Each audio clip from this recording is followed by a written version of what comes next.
ఎమ్మెల్యేగా గెలిచి గత ఎన్నికల్లో స్వల్ప తేడాతో ఓడిపోయిన ఈసారి తిరిగి విజయం సాధిస్తానని చాలా కాన్ఫిడెంట్గా రంగంలో దిగి ప్రచారం చేస్తున్నారు ఆయన. చంద్రబాబు మీద ఏగ వాలనయ్యరు, తెలుగుదేశం పార్టీ మీద మాట పడనయ్యరు.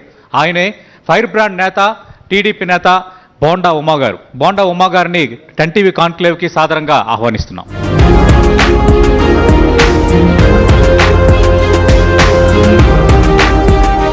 బోండా ఉమా గారు అభ్యర్థిగా ఉన్నారు, ప్రచారంలో బిజీగా ఉన్నారు.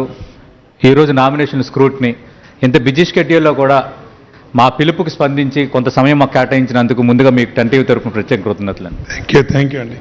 బోండా ఉమా గారు, కొద్దిసేపటి కిందటే మీ ప్రత్యర్థి సెంట్రల్ వైఎస్ఆర్ కాంగ్రెస్ పార్టీ అభ్యర్థి వెల్లంపల్లి శ్రీనివాస్ ఇక్కడికి వచ్చారు.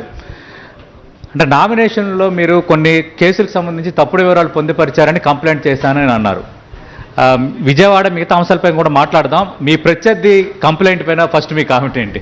అంటే రాజకీయం ఇద్దరి మధ్య ఎలా ఉందో ఈరోజు వాతావరణం మాకు అర్థమైంది. అదే వీళ్ళు ఎలా ఉన్నారంటే ఓటమి భయంతో బోండా ఉమా పేరు చెప్తేనే గజగజ వణికిపోతా ఉన్నారు.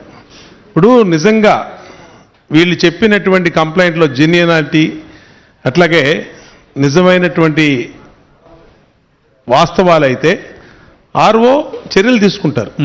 వీళ్ళు చేసినవి ఏంటంటే టీవీల ముందు మాట్లాడటానికి, లేదంటే బయట ఎక్కడన్నా బహిరంగ సభల్లో మాట్లాడటానికి పనికొస్తే తప్పితే రూల్ పొజిషన్స్లో ఎక్కడా ఏం లేవండి.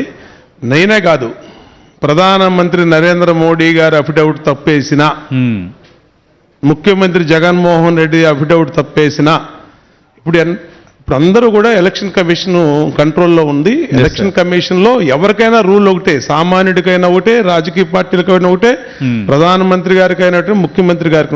అంటే అది కూడా తెలియనటువంటి అజ్ఞానులు వీళ్ళు, ఈ వెల్లంపల్లి లాంటి వాళ్ళు. అది కూడా తెలియనటువంటి అజ్ఞానులకి ఇక మనం ఏం చేయలేం.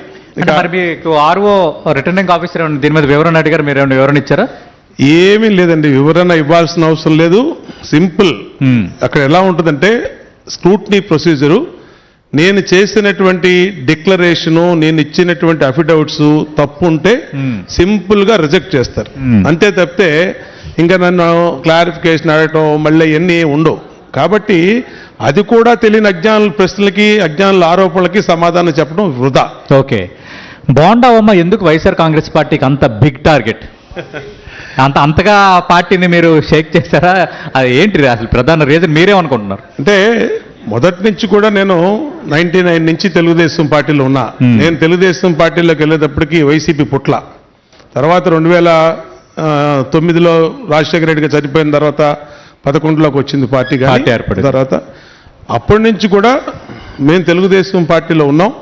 తెలుగుదేశం పార్టీ అంటే మా నాయకుడు అంటే చంద్రబాబు నాయుడు గారు అన్న, ఒక పార్టీ అన్న అభిమానం.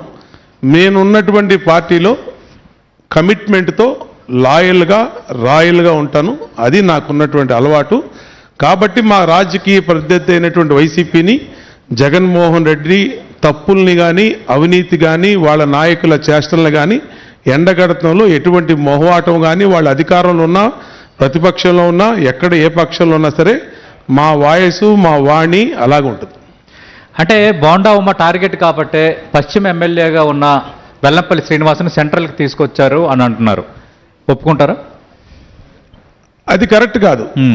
2 సార్లు ఎమ్మెల్యే చేసిన వెల్లంపల్లి శ్రీనుని అక్కడ టికెట్ ఇవ్వనన్నారంటే ఎందుకు ఇవ్వనన్నారు ఆలోచించండి.